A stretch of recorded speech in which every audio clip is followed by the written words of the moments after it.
Yo he tenido la oportunidad hasta en 2 ocasiones de entrevistar aquí en este medio a una personalidad, y permítame decirlo así porque es una personalidad, un peruano, que yo creo que ya forma parte de la historia de los intelectuales peruanos sobresalientes y que ha contribuido mucho con sus ideas, su análisis y sus conceptos muy claros respecto a qué país tenemos en manos y qué país queremos proyectar y hacia dónde debemos dirigir nuestros intereses como peruanos, como nacionales y como ciudadanos. Tenemos un Estado, es cierto. Tenemos un Estado a veces que tiene controversias y muchos problemas, pero finalmente tenemos algo organizado y tenemos un país y tenemos básicamente una nación con identidad. Pero nuestro invitado, Hugo Neira, en este momento de coyuntura tan particular y especial como ir a una segunda vuelta electoral, es importante que él, como historiador y sociólogo, nos diga exactamente cuál es el derrotero que debemos seguir los peruanos para tomar una buena decisión. Don Hugo Neira, qué gusto, nuevamente, un honor para mí. ¿Cómo estás? Bueno, buenos días y muchas gracias por invitarme. Hace un buen rato que yo no me invitabas, pero yo tampoco estaba en el Perú. Pero no, lo estamos tratando de rastrear. ¿Dónde está Hugo? Claro, me decía, claro. No está en el Perú. ¿Sabes lo que pasa? Que yo no sé tomar vacaciones. Ya. Y entonces, hace 50 años cuando tomo vacaciones. Además, no sé qué opiniones pero, pues, se puede tener, pero es una cuestión para turistas, la vacación. Yo cuando lo he intentado, me he aburrido en una playa el segundo día. Ya. Entonces, los periodos en que no doy clases en universidades en el Perú, por los periodos de vacaciones, digamos acá, el verano es en Europa es el invierno. Cierto. Y yo me voy a estudiar y a trabajar, que es lo que me mantiene bien, porque ya voy a cumplir 80 años. Así, sí, pues, pero la actividad mental a nuestra edad es fundamental. Totalmente de acuerdo. Hay una serie de enfermedades que vienen de no saber tener activa la cabeza. Sí, totalmente de acuerdo. Es hasta saludable. Así Por es. eso no nos hemos visto también. Sí, pues. ¿no?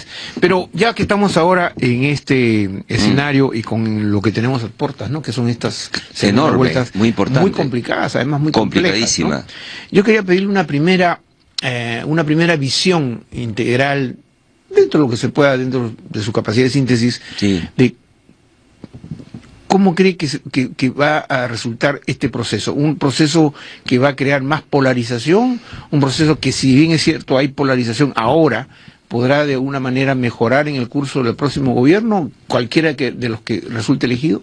¿Qué escenario tenemos? Bueno, fíjate, yo no voy a pretender orientar la opinión porque yo no creo en ese tipo de maestrías, ¿no? Correcto. Creo que los ciudadanos son libres. Lo que voy a exponer es un punto de vista que es el mío, y yo me sitúo en el mundo universitario. Hace 30 años que soy un universitario, pero no me creen. Cada vez que pueden se acuerdan de Velasco. Sí, yo trabajé con Velasco y no tengo ninguna vergüenza de decirlo. Me fui del Perú 7 años después de haber trabajado con Velasco sin un centavo en el bolsillo. Me abrieron las puertas Francia, madre adoptiva, me dieron un puesto menor porque no era doctor francés, y luego hice mi tesis francesa, y soy el único peruano, y lo digo con mucho orgullo, que ha ganado el puesto de profesor en Francia por concurso. Qué bueno. Vaya usted a ganarle los concursos a los franceses. Bueno. Se abren a ciertas gentes que pueden venir de Japón, o el caso mío de un peruano, además nació en Apurímac y crecido en Lince. Yo vengo de abajo, ¿ah? Y entonces, pero si califica, le dan el puesto en beneficio, digamos, del sistema. Y otra cosa que también me gusta decir mucho, y no lo oculto, en un momento de mi vida fui comunista, del viejo partido. Ajá. Y después me separé, me distancié, pero no me arrepiento de estas dos disciplinas. Lo digo porque yo tengo un punto de vista universitario, es decir, trato de ser objetivo. Entonces, a la pregunta. Ahora, el académico, por no decir la universidad, sí, cómo no, el académico, ¿no es cierto? El académico tiene una visión probablemente mucho más certera, mucho más cercana. O más serena. Exactamente. Porque no tiene intereses proyectivos. Correcto. Yo no soy ministro ni congresista. Con mucho respeto a los además, que lo son. Como ha mencionado Hugo Neira, él ha tenido vivencias, experiencias muy cercanas. Muy intensas. Muy intensas. Mis dos militancias, pero están ha sido de izquierda, ha participado. En los años 70, hace 40 años. Claro.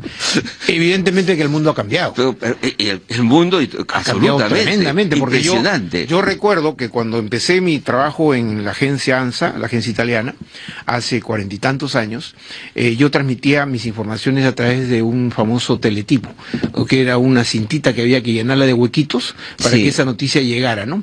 Al Claro. poco tiempo, o sea, hace menos de El 40, Teles, 50 pues, años, exacto, claro. el Teles, y Yo yo he sido trabajaba en corresponsal y he enviado cosas ¿no con es cierto? Teles, claro que y sí. de pronto, hoy me encuentro que toda una Biblia la puedo transmitir en segundos, Absolutamente. ¿cierto? Es una cosa Ha increíble. cambiado. Ha cambiado el mundo. Pero ciertas tendencias humanas a ser sectario, a ser intolerante no han cambiado. Mira, yo te Sí. digo una cosa. La primera cosa, y voy a mis amigos que nos están escuchando, Y lo están viendo. darles un poco de pica, porque en el último momento que he estado, voy mucho a Santiago de Chile, porque está la CEPAL, Ajá. que es la Comisión Económica Claro. para América Latina, Así está ahí. Podría estar Sí. en Buenos Aires o en Lima o en Nueva York, pero está ahí.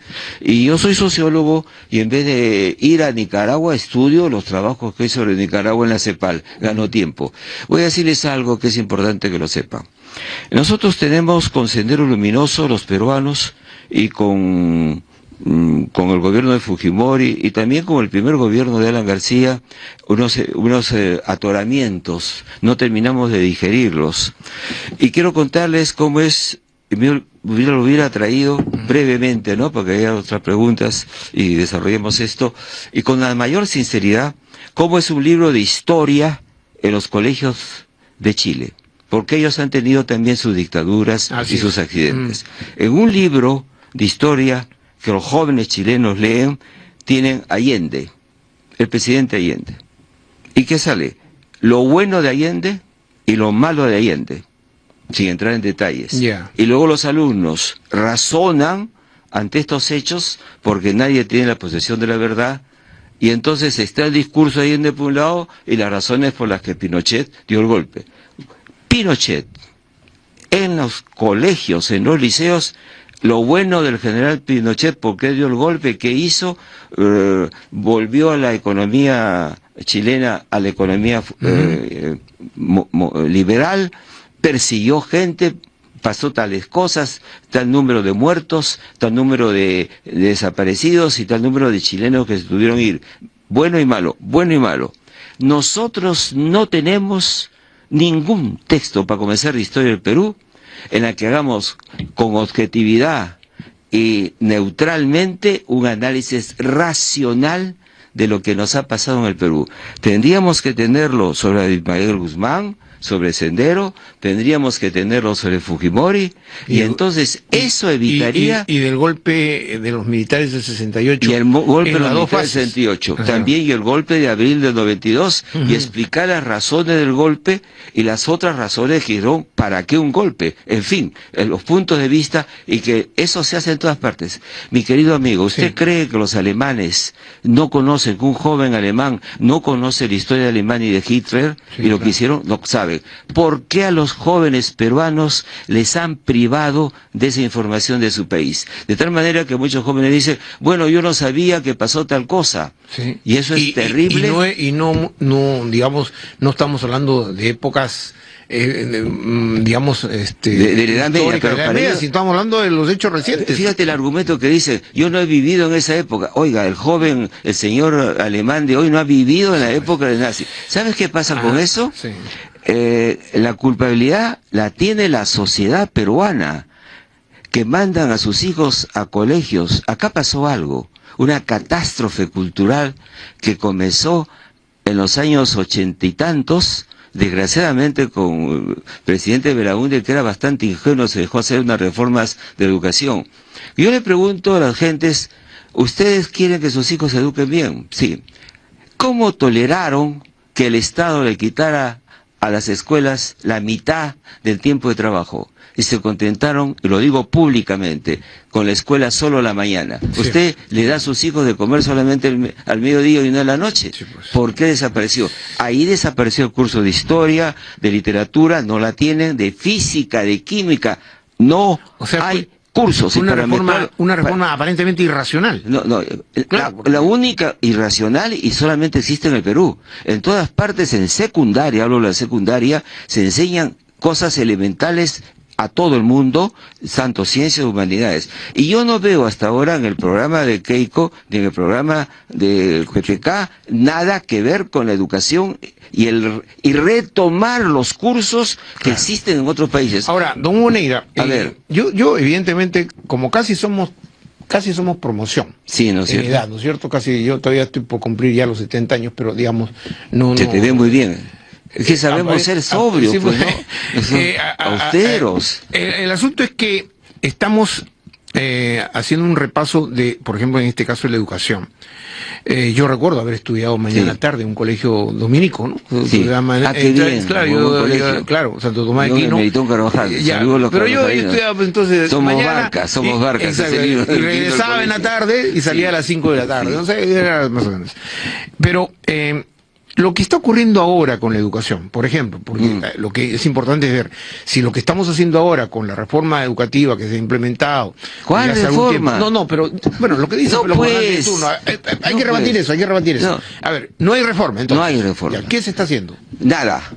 Ajá. Mire usted, hablamos de fútbol, pongamos, vamos a hablar de las zapatillas, del calzoncillo, de la calidad de la pelota o de cómo es el jugador.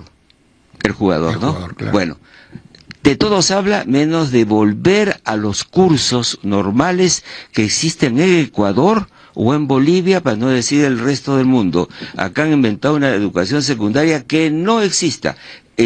Te invito a hacer lo siguiente. Sí. Anda a Google, haz sílabos de educación secundaria en Ecuador y Bolivia y Chile y compara. Y no existen los cursos y no existe el maestro.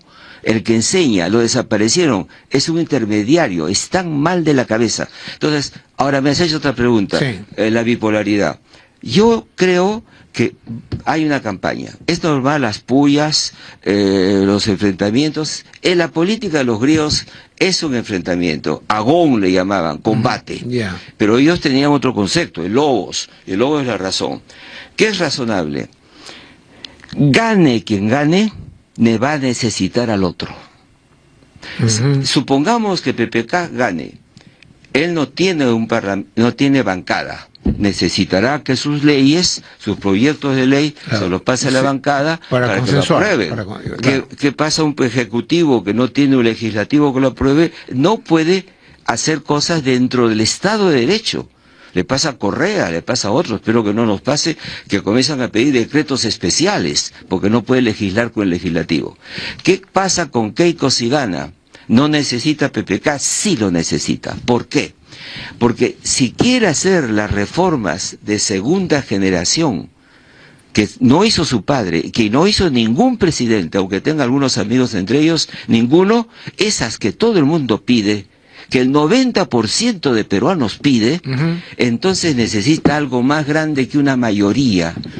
En ciencias políticas que aprendí en París, algo que nosotros conocemos se llama un consenso. Correcto. Eso ha dirigido mucho tiempo Más Hernández. Se necesita un consenso para hacer reformas importantes del Poder Judicial, de la ley. Y ahí necesitaría, yo creo, fíjate lo que te digo, el mundo político necesita que haya gentes distintas, que polemicen. Voy a ser breve en esto. Como un partido de fútbol, 2 equipos, ¿no? Pero en ciertos temas, y no en todos, 3 o 4, en todas partes del mundo, izquierdas y derechas, liberales y no liberales, se juntan para ciertas cosas. Por ejemplo, la defensa de la nación. Ahí no se discute. Entonces yo creo que ellos no deben enemistarlos tanto con insultos. Hay un segundo de PPK que le ha dicho, la China no puede leer. ¿Qué es esto, señor?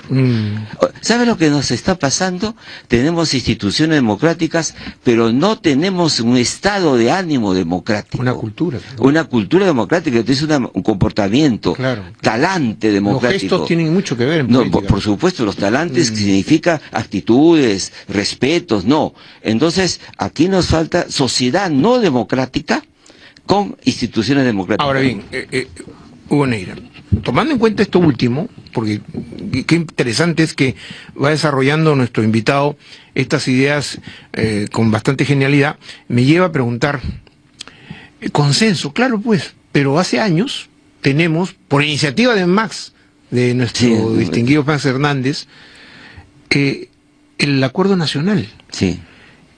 Y ahí hay consensos. 32 políticas públicas de Estado, pero uno se pregunta, pero si ahí está ya el consenso, ¿no es cierto? Que claro. todos han firmado, todos han suscrito, no se reúnen porque no les interesa.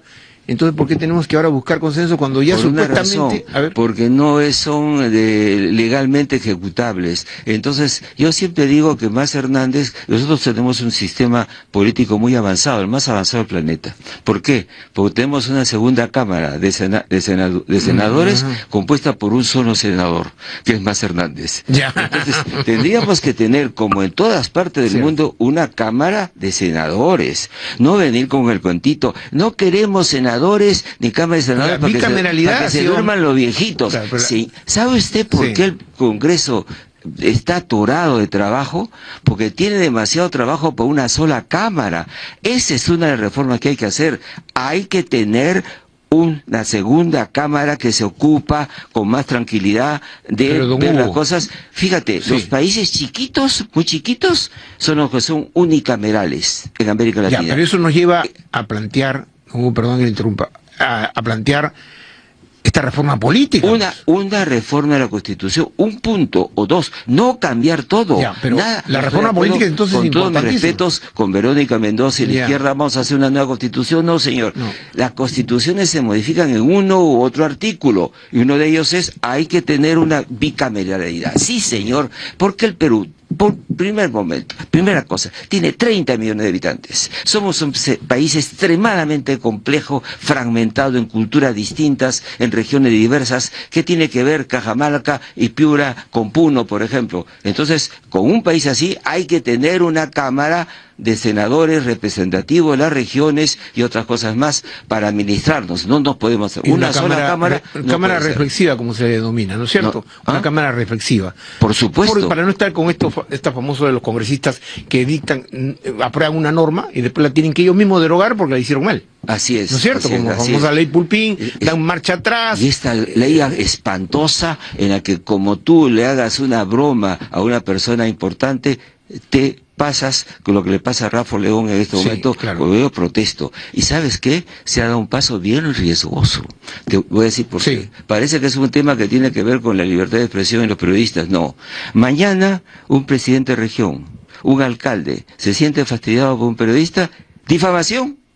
Y listo, y lo calla. Lo silencia, no, claro. O cuidado, ¿no? Ahí hemos dado un paso en el aire, ¿eh? El día de hoy esa ley hay que derogarla. Sí, el día de hoy estaba comentando justamente el editorial principal del diario El Comercio, que por cierto la señora Marta Meyer Miroquesada, que supuestamente le ha ganado el juicio a Rafa, sin embargo el diario El Comercio condena la decisión de la jueza.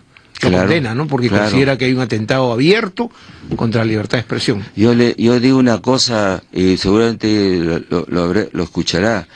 Usted pertenece, señora, a una familia que siempre defendió la libertad de expresión. Siga defendiendola. Claro. Porque parece que ha sido un accidente, por decirlo de alguna manera. En Lima siempre un humor, ironía. Lo que ha hecho Rafa León. Rafa pertenece a la historia de la literatura peruana. Sí, claro. Como Manuel Segura. Es un valor. Nosotros hemos expresado nuestra solidaridad con él. El humor, pues si no estamos de mal humor. Sí, eso no es bueno para nadie. Hay temas evidentemente muy sensibles en el país, ¿no? Sí. Pero hay temas que trascienden tal vez el interés de un sector, de un grupo. Por ejemplo, yo voy a mencionar el caso de la pobreza que aún no se ha resuelto. ¿Ya? Los niños desnutridos, los niños con anemia, no se ha resuelto. Sí. Sin embargo, se prioriza como parte del debate el tema de... Ahora acabo de ver el matrimonio, ¿cómo se llama? Entre personas del mismo sexo, y la comunión civil que se le denomina. Sí.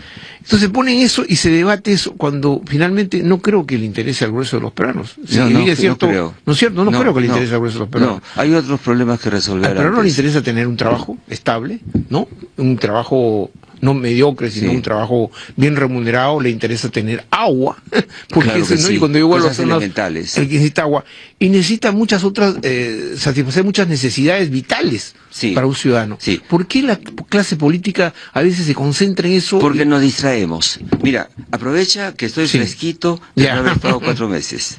Entonces mi impresión al llegar, vale la pena tener, aunque sea una impresión, una cosa subjetiva. Tú sabes, cuando estoy lejos Sí. y vuelvo a Lima, durante los 15 segundos inmediatos, escucho cómo los peruanos cantan y tienen acento. Ajá. Pero a los 15 segundos se disipa, ¿ya? Creen los peruanos, como toda la gente, cree que no tiene acento. Pero El tiene. chileno que habla así cree que no tiene acento. Claro, Lo tiene, pues. claro. Entonces, si se va un tiempo, se va a dar cuenta que Sí. levantan más Así la es, palanca. así es, así es. Pero se te pierde eso. Entonces yo estoy todavía sobre la impresión de retorno. ¿Qué veo? Una sociedad que te produce sentimientos contradictorios. Acabo de escuchar en la sala de espera Sí. unas señoras, en el lado bueno, por ejemplo, el lado positivo, que hacen un trabajo de benevolentes para atender a niños en el hospital del niño. Solidario, digamos. Solidario, Ya, ¿no? Qué bueno.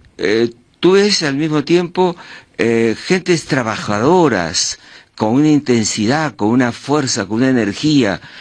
Los peruanos son chamberos, famosos en todas partes del mundo, pues son chamberos. Ujú. Tenemos otros defectos, pero la chamba no. Acá se inventó los 1000 oficios. Así es. O sea, la así gente los mil busca como oficios sea y para el sector buscarse, informal, que en claro, todas partes es un desastre, Sí. acá crea empleos. Así es, pymes sí, y eficaces, sí, sí. ¿no es cierto? Ahora bien, y la otra cosa, mentiras, enormes mentiras. Ahora, el intelectual que soy, uno no saca un cartón de intelectual, los demás te dicen que lo seas. Así ¿Qué es. es un intelectual? Es una persona que de su campo tiene una opinión sobre los temas generales. Así es. Eso no es una construcción mental mía, es de Tocqueville que dice eso. Por ejemplo, Silo es un intelectual. Aparte de su pintura, nos dice opiniones, ¿no es Correcto, cierto? eso es importante. Digamos, o un médico importante, ¿no? Entonces dice algo fundado en su razonamiento desde un campo, puede ver el resto y desinteresadamente, no se confunde con la clase política. O eres intelectual o eres clase política. Ujú. Entonces, ¿qué es lo que yo veo? Grandes mentiras. Por ejemplo, no queremos darnos cuenta lo retrasados que estamos. Tenemos una resistencia terrible. Entonces nos inventamos un mito. Estamos ya, un titular de un periódico de Lima, a punto queremos trabajar para entrar al primer mundo. Señor, por el amor de Dios, ¿no sabe usted lo que está pidiendo? Mire usted, ¿no tenemos metro subterráneo? Y yo hago una pregunta de eso siempre a la gente. ¿Cuándo cree usted que Buenos Aires tuvo metro subterráneo? Cuando cantaba Gardel, en la época que leía. Sí, claro. O tenemos más de un siglo de retraso en eso. Recién lo vamos a Y tener que vas a acá. terminar de acá 8 años. ¿Cómo? muy bien. Así es. Estamos a la cola del planeta en los test de PISA. Un amigo inteligente me dice, mira Hugo, eso es solamente para la OCDE, los que están muy avanzados. Colombia no está en la OCDE, México no está en la OCDE, otros países, y están mejor Están que mejor nosotros nosotros, en el test de PISA. O países asiáticos. Bueno, entonces, ya la OCDE está a la vuelta de la esquina. No, señor. Este país le faltan carreteras, hospitales, escuelas, educación. Mira, te El digo, déficit de infraestructura es enorme. pero enorme, mira, ¿cuántos aeropuertos internacionales tenemos? Llamados aeropuertos internacionales, Solamente- donde baja un avión Claro, claro. de cualquier parte del mundo. Claro. Jorge Chávez. Nada más. ¿Sabes cuántos tiene Chile? 8. ¿Sabes? 8 aeropuertos 8 internacionales. Ah. aeropuertos internacionales. Bueno, ahora vamos a supuestamente tener chincheros que están en Ya, Cusco, pero, todavía ¿sabes está- cuántos tiene México? 35. Ya imagino. Porque, o sea... Que en Acapulco creo que hay 3. Claro, Sí, sí, si sí, lo tú sé. ya conoces México, Sí, no sí, quieres sí. ver Teotihuacán, Sí. entonces te vas de frente a Mérida y aterrizas Exacto. en un Boeing. Exacto. Entonces estamos bien detrás. Y en educación hemos retrocedido y en cultura. Yo soy profesor. Cada vez el nivel de los que vienen de secundaria es peor. Precario. No les han enseñado a redactar, a escribir, a razonar, no hay cursos de lógica, no saben hacer un paper, y las universidades han quitado los estudios generales. Absolutamente de en acuerdo. unas cosas hemos avanzado y en otras no. Queridos amigos, entonces, sí. dejemos de soñar y mentirnos a nosotros mismos. Nos faltan muchas cosas. Claro, es cierto. Y queridos amigos, la verdad que el otro día, haciendo una especie de intento de experimento para ver a aquellos muchachos jóvenes que han logrado, por ejemplo, una o dos maestrías, porque ahora las maestrías un poco como que se regalan, ¿no? Sí. No, entonces les hice preguntas básicas y finalmente concluí a preguntarles, ¿cómo has logrado tu maestría? Claro. Si no tienes la menor idea de lo que Sí. te estoy preguntando. O sea que ahí también hay un problema de responsabilidad. No vayas a llegar a ser rector. No, como pasa en algunos casos. En ¿no? algunos casos, efectivamente. Sí. Ahora, nos quedan apenas 3 minutos, Sí. don Hugo Neira. ¿El Perú tiene futuro? Yo sé, tengo en línea, digamos, para entrevistar, creo que mañana o pasado, a Julio Kotler, y son personalidades de ese nivel, ¿no? Yo considero que ustedes probablemente es la capacidad intelectual y visionaria que debemos apelar permanentemente los peruanos, no solo porque usted es historiador, analista, sociólogo, todo lo más, sino porque usted es un hombre que ha hecho carrera en esta suerte de revisión permanente de nuestra historia, ¿no? Y eso es importante para los peruanos, que a veces nos falta esa información, nos falta que nos ilustren, ¿no? Me voy a poner grave y voy a contestar en 2 cosas. En lo político y en una visión más amplia de lo que puede ser el siglo XXI para nosotros. Aunque yo no esté ahí ya, por ejemplo. En lo primero, si este gobierno de PPK o de Keiko de PPK, será un gobierno, llamémoslo así, de derecha liberal, no se resuelve las grandes demandas que la nación está diciendo a gritos, que se prueban, yo soy sociólogo, tengo que poner una prueba en lo que digo, cada 5 años nos mandan un outsider. Votaron por Humala para que hubiera cambios sociales y políticos, ¿no? Bueno, entonces, y siguen votando. Ha habido 3 o 4 outsiders, Guzmán, Barnechea, interesantísimo. El mismo... y la izquierda está ahí. Bueno, como fallen y no hagan las grandes reformas por vías democráticas y normales, tenemos un outsider el 2021.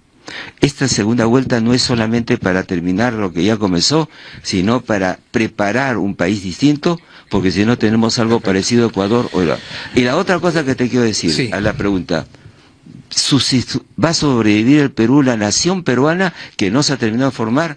Te contesto con lo que me dijo Basadre. Basadre me llamó a su casa porque se enteró que yo me iba a Europa. Conversamos mucho, nos despedimos, y al último minuto me sale su mujer corriendo y me dice: Hugo, Jorge te quiere preguntar una cosa.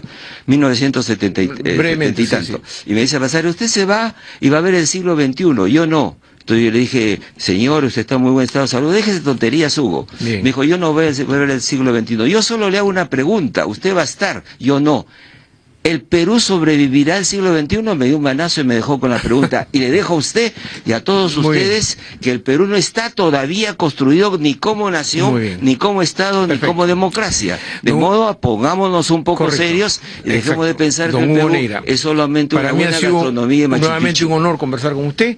Queridos amigos, lamentablemente el tiempo de televisión es muy corto, tengo que despedirme rápidamente. Muchísimas gracias. Neira, un honor, reitero. Queridos amigos, desde la radio, a través de Radio Nacional Perú y 7.3 Noticias TV Perú a nivel nacional, que tengan ustedes un buen día.